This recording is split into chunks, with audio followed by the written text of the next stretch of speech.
Assalamualaikum warahmatullahi wabarakatuh. Sahabat-sahabat konten Islami dimanapun Anda berada, semoga kalian semua selalu diberikan kesehatan dan dimudahkan segala urusan-urusan kalian semua. Amin amin ya rabbal alamin. Sahabat-sahabat konten Islami dimanapun Anda berada, di sini kami akan menyajikan 4 kisah singkat anak yang durhaka kepada orang tua dan akibatnya. Kisah durhaka kepada orang tua dan akibatnya sangat banyak kita temukan, baik di dalam kitab-kitab ulama salaf atau di dalam kehidupan kita sehari-hari. Kita sering menemukan anak yang durhaka kepada orang tuanya tidak merasakan kebahagiaan hidup di dunia.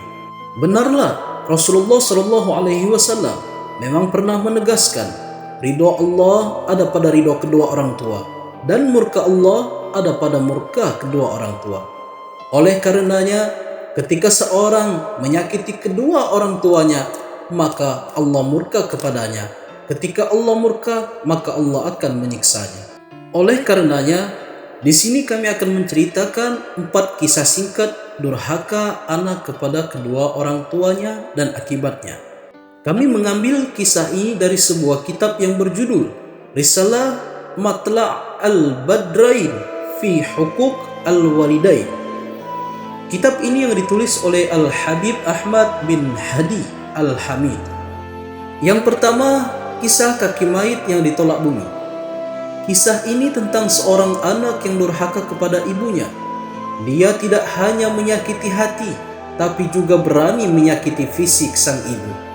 Dahulu kala, di samping kuburan Syekh Yusuf Nabbani, ada kuburan kecil. Anehnya, dari dalam kuburan itu menjulurlah 2 kaki. Ternyata kaki mayat itu ditolak oleh bumi. Bumi tidak mau menutupinya. Ketika ada sekelompok orang yang ingin berziarah ke makam Syekh Yusuf, mereka terkejut. Ternyata ada kaki dari dalam kuburan yang menjulur keluar. Mereka pun mengambil tanah sebanyak-banyaknya, lalu ditimbunkan ke kaki itu. Beberapa hari kemudian, mereka berziarah lagi ke makam Syekh Yusuf Nabani. Mereka terkejut lagi, 2 kaki yang pernah mereka tutup dengan tanah kini berada di luar lagi. Bumi menolak kaki mayat itu. Lalu mereka berdoa dan memohon kepada Allah agar kedua kaki itu bisa terpendam. Doa itu dikabulkan. Kaki itu bisa dipendam ke dalam tanah dan tidak keluar lagi setelah itu. Dan usut punya usut, ternyata mayat itu pernah menendang ibunya dengan kakinya. Lalu sang ibu berdoa kepada Allah. Setelah anaknya meninggal, kakinya tidak bisa dipendam. Begitulah kisah durhaka kepada orang tua dan akibatnya yang pertama. Yang kedua, kepalanya jadi hewan, tubuhnya tetap manusia. Cerita ini tentang kisah durhaka kepada orang tua dan akibatnya langsung dirasakan di dunia. Dia anak yang durhaka kepada ibu dan menyakiti sang ibu. Kisahnya begini, di suatu tempat terdapatlah sebuah kuburan. Suatu ketika, telah waktu asar tiba, kuburan itu terbelah. Keluarlah dari kuburan itu seorang laki-laki, kepalanya berbentuk keledai dan tubuhnya berbentuk manusia. Lalu mayit itu meringkik 3 kali. Kemudian dia masuk ke dalam kubur dan kuburannya tertutup lagi. Tidak jauh dari kuburan itu, tampaklah seorang perempuan sedang memintal bulu. Perempuan itu sudah tampak keriput karena sudah berumur senja. Ternyata ibu tua itu adalah ibu si mayit tadi. Konon, si mayit adalah anak yang suka meminum minuman keras. Suatu hari, ibunya menasehatinya agar berhenti. Tapi anak itu malah mengatakan, ibu ini meringkik terus seperti keledai. Nahas, anak itu tidak berumur panjang. Dia meninggal setelah waktu asar tiba.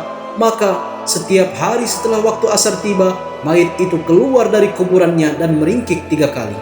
Begitulah kisah durhaka kepada ibu dan akibatnya. Dia meninggal lalu menjadi hewan setengah manusia. Na'udzubillah. Yang ketiga, yaitu kisah istri yang disayang dan ibu ditendang. Kisah yang ketiga ini, kisah durhaka kepada ibu disebabkan omelan istri. Tentu, anak itu mendapatkan ganjaran yang setimpal.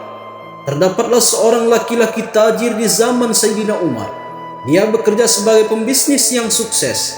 Suatu hari, ibunya datang menemuinya. Lalu sang ibu meminta sedikit rezeki untuk kebutuhan hidup. Samar-samar sang ibu mendengar percakapan menantu dan anaknya. Menantunya bilang, "Ibumu setiap hari ke sini minta jatah rezeki.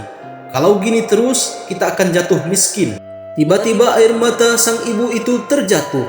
Terasa ada benda tajam yang berkarat menusuk-nusuk hatinya. Ibu itu pun langsung pergi. Dia tidak lagi berharap pemberian dari anaknya itu. Sang anak terus menjalankan pembisnisnya. Suatu ketika, dia pergi membawa barang dagangannya. Namun nahas, di tengah jalan dia dicegat oleh perampok, lalu ditangkap dan hartanya dirampas. Tidak hanya itu, tangan anak durhaka kepada ibunya itu juga ditebas, lalu digantungkan ke lehernya. Dia ditinggal begitu saja dengan darah yang bersimbah. Tak lama kemudian, ada rombongan yang lewat. Rombongan itu mengenali laki-laki yang telah dirampok. Dibawanya laki-laki itu ke rumahnya. Para kerabat datang menjenguknya. Laki-laki itu mengatakan, "Ini balasannya karena aku durhaka kepada ibu. Andaikan aku memberikan sedikit harta kepada ibuku dengan tanganku ini, tanganku tidak akan ditebas dan hartaku tidak akan dirampas." Tak lama kemudian, sang ibu juga datang menjenguknya. Sesakit hatinya seorang ibu pasti tetap mencintai anaknya. Sang ibu berkata, "Anakku, begitu malang nasibmu sampai mengalami seperti ini." Anak itu menjawab, "Ibu, ini semua karena dosaku kepadamu. Aku mohon maaf dan mohon ridhonya." Sang ibu menjawab, "Aku telah memaafkanmu dan ridho kepadamu." Ketika waktu malam tiba, tangan anak itu kembali. Lukanya juga sembuh. Alhamdulillah dengan izin Allah Subhanahu wa Ta'ala. Dan kisah yang keempat, yaitu seorang ulama yang tega meninggalkan ibunya demi umrah. Ada seorang ulama yang terkenal dengan kebaikan dan keutamaannya. Lalu suatu hari, ulama itu ingin pergi ke Mekah. Beliau ingin umrah. Hanya saja ibu beliau tidak mengizinkan. Meski demikian, ulama itu tetap pergi ke Mekah. Lalu sang ibu mengejarnya dari belakang. Ulama itu tetap melanjutkan perjalanan. Sang ibu tak mampu lagi mengejarnya. Dia pun berdoa, "Ya Allah, anakku membakarku dengan api perpisahan, maka berilah dia siksaan." Di tengah perjalanan, ulama itu berhenti di sebuah kota. Beliau masuk masjid dan beribadah di dalam masjid itu. Di tempat tidak terlalu jauh dari masjid, ada maling masuk ke rumah salah satu penduduk. Namun, maling itu kepergok oleh pemilik rumah. Maling itu kabur terbirit-birit. Para penduduk lalu mengejarnya. Pengejaran itu hingga sampai di masjid dan di sanalah maling menghilang. Para penduduk mencari-cari. Ternyata di dalam masjid ada seseorang. Maka para penduduk mengira orang yang ada di dalam masjid itu adalah malingnya. Padahal dia adalah ulama yang sedang beribadah. Para penduduk menangkapnya dan diserahkan ke penguasa setempat. Penguasa itu memerintahkan agar ulama yang dituduh maling itu dipotong tangan dan kakinya, serta matanya dicongkel. Perintah itu pun dilaksanakan. Lalu para eksekutor memberi pengumuman, "Inilah hukuman untuk maling." Tiba-tiba ulama itu menyahut, "Jangan bilang begitu, tapi katakanlah, inilah hukuman orang yang pergi ke Mekah tanpa izin dari ibunya." Para eksekutor dan masyarakat melihat wajah ulama. Ternyata benar, beliau tidak mungkin menjadi maling. Beliau adalah ulama. Ketika masyarakat mengetahui fakta sebenarnya, ulama itu dikembalikan ke negaranya dan diletakkan di depan pintu langgar sang ibu.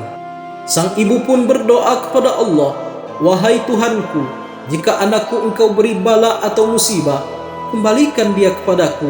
Ulama itu mendengar sayup-sayup doa ibunya di dalam langgar. Lalu ulama itu berkata, "Aku seorang musafir yang lapar, berilah aku makan." Ulama itu memanggil ibunya. Kata sang ibu, "Mendekatlah ke pintu." Jawab ulama itu, "Aku tidak punya kaki." Dan sang ibu pun berkata, "Ambillah dengan tanganmu." Dan ulama pun menjawab, "Aku tidak punya tangan." Lalu sang ibu menjelaskan, "Jika aku sendiri yang memberimu makan, itu tidak mungkin, karena nanti terjadi sesuatu yang diharamkan." Sang ulama pun menjawab, "Jangan takut, aku tidak punya mata." Lalu sang ibu pun menghampiri pintu. Dia membawa roti dan air yang diwadahi sebuah kendi. Ketika sang ulama merasa ibunya sudah di depannya, beliau langsung meletakkan wajah beliau ke kaki ibunya. "Aku anakmu yang durhaka," ujarnya pada sang ibu. Ketika sang ibu mengetahui bahwa orang yang di depannya adalah anaknya sendiri, dia bermunajat kepada Allah agar dia dan anaknya segera meninggal. Dan Allah pun mengabulkan doa itu, mereka wafat seketika. Sahabat-sahabat konten Islami, itulah 4 kisah singkat anak yang durhaka kepada orang tua dan akibatnya. Durhaka kepada orang tua, terlebih ibu, adalah perbuatan dosa, namun bukan dosa biasa, sebab siksaannya akan diturunkan oleh Allah Subhanahu wa taala di dunia. Semoga bermanfaat.